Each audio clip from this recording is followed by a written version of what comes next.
uma pausa no seu podcast para contar que chegou o novo Peugeot 2008, um carro que impressiona até quem já viu de tudo.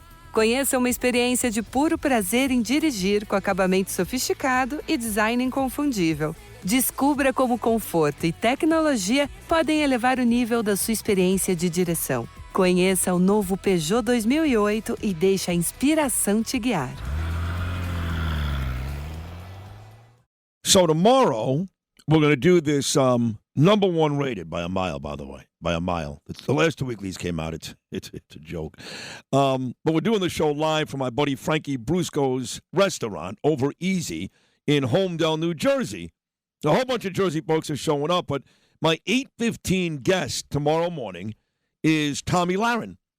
So Tommy was on with me on Brian Kilmeade's great show, One Nation, 2 Saturday nights ago. We did a roundtable with Brian. And she was great, and I was great, and she contacted me right away, her people. And she's going to come on tomorrow. They did a whole story in Barrett Media this week, Kilmeade pumping up Tommy Lahren. So before we get to Adams and the rest of this stuff, Lahren's on tomorrow because of you. You love Tommy Lahren, so do I. So thank you for that relationship, Brian. Yeah, I mean, she's really promising, great personal story. Left the West Coast, took a lot of crap when she was out there, literally being threatened. Comes out to Nashville, couldn't be happier, now host on Outkick.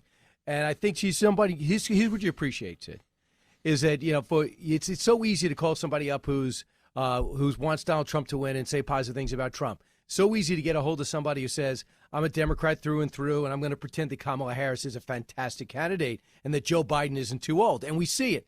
And the minute you and I hear this, because we're so into politics, we tune out. But then when Tommy comes on, and I don't spend the whole time talking about it, but she just says, well, Joe Biden's going to drop out. She nailed that. And she says, number 2, Trump has got to start moderating his message. Young women are a problem. Suburban housewives are an issue. And this is what they're hearing. And this is what my friends say. And that's what I appreciate. Because you and I listen to so much talk radio. Yeah. We become very discerning. Like, first off, I don't know if I'm speaking for you, but the reason why we like it is because we listen to it. Yep. And we listen to it so much instead of music. Then you said, I'd love to do that for a living.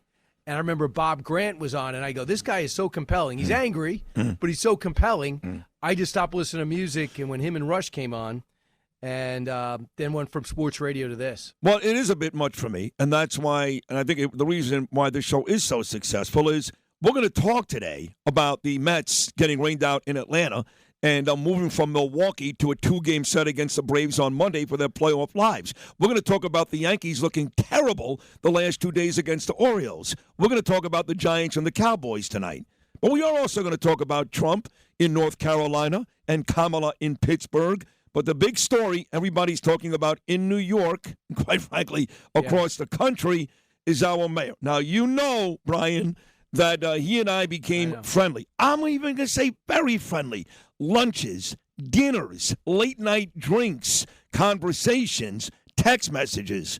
I stopped it all. I stopped it about 5 months ago because I was so angry with the way he handled the Columbia University situation with the Jews. Because like I said then, I'll say it again, if that was a Ku Klux Klan on the lawn threatening black kids, he would not have waited 13 days for the president to call to help out the students. He don't care about the Jews. He takes big money at Gracie Mansion, Jewish Heritage Month, but he doesn't care. So he lost me then. In fact, he even went to Rome that trip.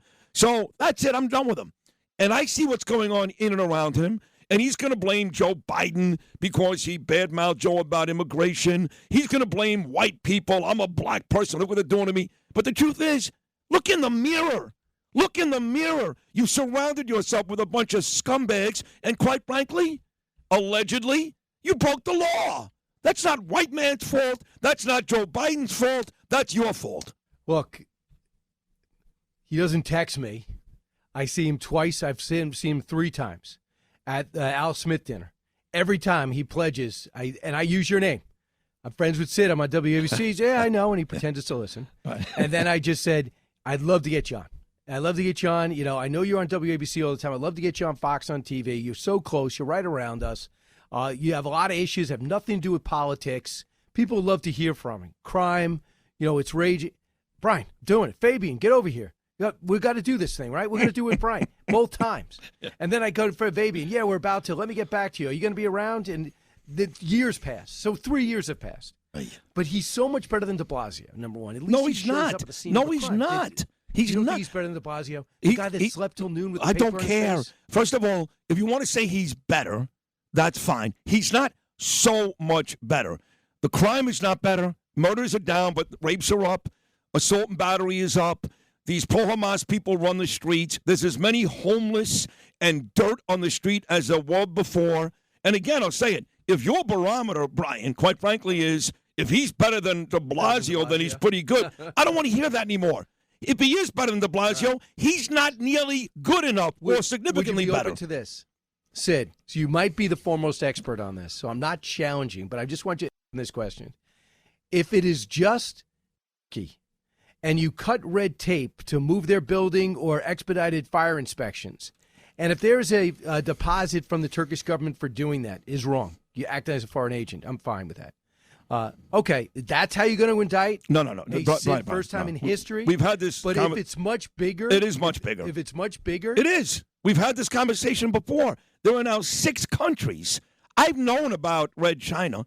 He can't even answer how many times he's been there. I'll tell you how many times. Somewhere between 6 and 9. What is the mayor of New York City doing hanging out in Red China? What is the police commissioner doing in Qatar right after October the 7th? Why does he have dealings with Uzbekistan and South Korea? There are 6 countries involved now. It's not just about Turkey. Everybody around him, all the Banks brothers, all the Kaban brothers outside of Eddie, they're all crooked. Let's stop with this one Turkish thing, which, by the way, is probably worse than you're even presenting it. There's a lot going on here, Brian, and it's not just because he was somewhat critical. He wasn't over the top. He never even mentioned Joe Biden's name. He referred to himself even 6 months ago as the Biden of Brooklyn.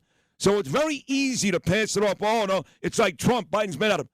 This guy's surrounded by criminals, and he's involved with 6 countries, Brian, at the very least. All right. If tomorrow it is as damning as everything, I'm just leaving open that New York and the feds mad at him for asking for money for illegal immigrants, angry that they dumped 250,000 here, which I am. You are. I appreciated him actually saying it. Do you see the mayor of Illinois, the mayor of Chicago or the governor of Illinois complaining to Biden? You know, no, but here's the difference. But here's the difference. But here's the difference, Brian. Here's the difference, Brian. They win. Wow. Eric Adams' approval rating is down to 28% because both Republicans and Democrats are sick of the illegals, which you call migrants. So he was desperate, Eric Adams. And he wasn't nearly strong enough in his quote-unquote criticism of the White House. And when he had the chance to talk to the black mayors in D.C., he had to hop on a plane because the FBI raided Suggs' office. He wasn't all that critical. He wasn't out there every day saying, Biden is killing me. In fact, just a couple of months ago, before Biden dropped out, without any provocation, he enthusiastically endorsed Joe Biden over Donald Trump. Does that sound like a guy who's really pissed off?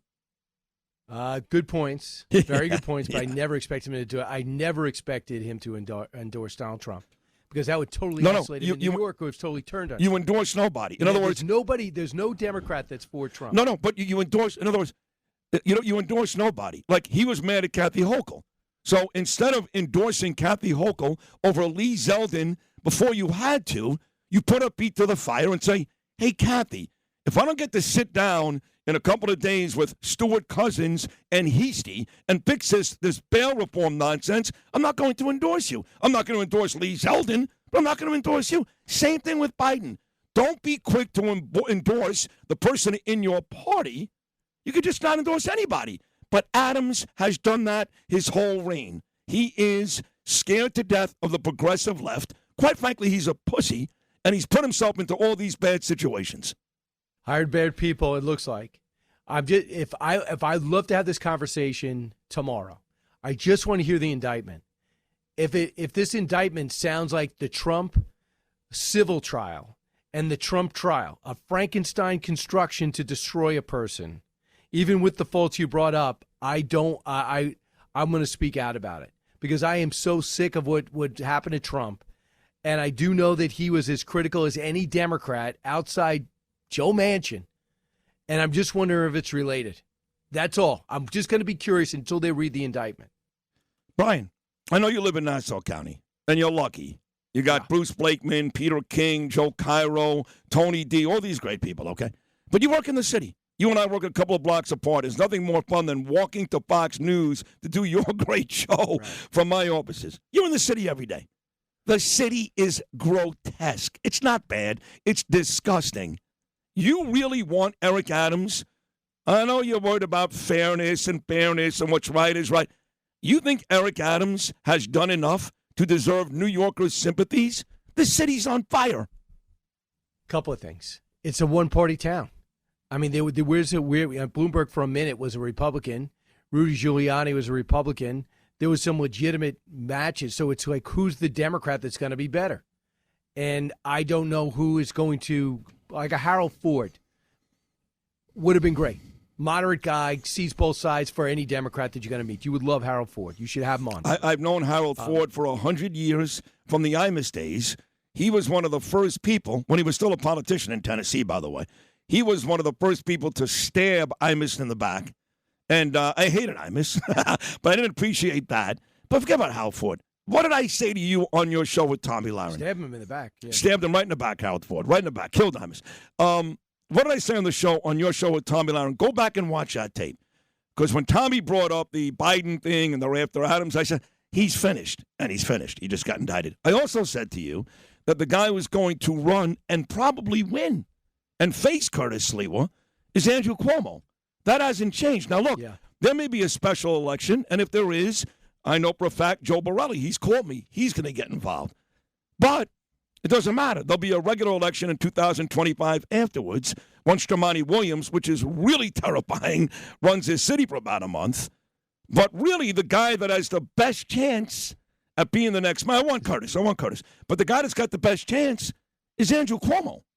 I mean, if I'm running as Cuomo, I get the tape of him on Capitol Hill 2 weeks ago where they said you personally changed the results and the admissions in nursing homes to make yourself look better and to blame others on your staff for the death of America's seniors during the pandemic. So I think he's more than vulnerable. Does he know the city? Yeah.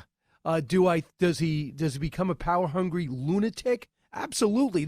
Remember the pandemic? Can you imagine him in charge? If he does a couple of things good, he'll become a megalomaniac again. Yeah. So, I mean, I would love Curtis Sliwa to maybe see this opportunity for the special election to jump in there and just say, everybody knows him. You know he's going to track down on crime. You know he's going to work 22 hours a day. You know that he couldn't care less about parties. He cares about people. This might be the Schwarzenegger-like opening for Curtis to get in there. And that's why, no matter what you've got planned for Saturday night, even with Trump and Harris, Eric Adams, first sitting mayor of New York to be indicted, is the biggest story in the country.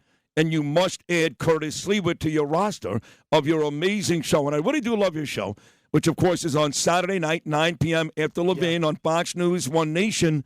There's a no-brainer right there. I can get it done this morning. Let me work on it. I got to talk to my people. I was out on the campaign trail with Dave McCormick last night. Oh, were you really? In Pennsylvania. It was fantastic. And we ended a place you would love, Washington's Crossing in Pennsylvania, where he put together those ships, he rallied together our troops. Wow. Some without shoes in the dead of winter, and went across the Delaware, walked 9 miles, and took out the British, mostly Haitians. Wow. Not Haitians, Haiti, but Hessians, I should say. Right. I don't want to bring in the whole problem they're having in Springfield, Ohio. It's really unrelated. They're eating dogs. Yes. They're eating cats. That's They're right. eating dogs. That one will. All right, listen, you got to go. You got a big show to do. The difference between Hessians and Haitians. That's big difference. Oh, that's great. Listen, have you'll fun see that today. on Saturday night. Okay, who else? Anybody else quickly? Stay within yourself. All right, well, I'll stay within myself. Who? You want to know? Tom Cotton. Tom Cotton's going to be great. Mary Catherine Ham's going to be fantastic. We're also working on... Who else am I working? Hugh Hewitt is going to be with us. Oh, nice. Okay, big show. And working on Nikki Haley, who I know you don't like, but I like her. I don't like her, but I like to see her on television. I don't like her personally. I think she's a backstabber like Harold Ford, but I like to see her on TV. Harold Ford's the best. You love Harold Ford. He's the guy you want to hang out with. I know. See, if there's a guy cooler than me, it's Harold Ford. I know you think I'm the top. I do. You think I'm the best. I do. Harold Ford's actually cooler than me. I don't think so. I do, but I did see him, just so you know. I was walking into the RNC that Thursday night in Milwaukee, the night of the Trump speech. And what was funny is Eric Poling was standing right there. And then I walked into Harold Ford, and it was a very nice hello. Very pleasant. He was with Britt Hume, actually. And he was very nice. And I've known him for 20 years. But, you know, I'm back on. Okay. You want to set it up? Yeah. Okay, good. I'll text him today. Good. And I'll just say, Sid wants to have you on. Okay. That's it. Fair enough. I love you. One Nation is great. I'll stay within myself and have fun on Fox and Friends this morning. Find a way to mention me. All right, go get him. I will. See you later. There he is. Brian Kilmeade does an amazing job after me. 10 a.m. every weekday morning right here on WABC. Fox and Friends and One Nation on Fox News. What a way to start. That's the end of hour number one. But coming up next, the one man everybody in New York and around the country wants to hear from, the icon, the legend, hopefully the next mayor of New York, Curtis Sliwa, after Noam with the news.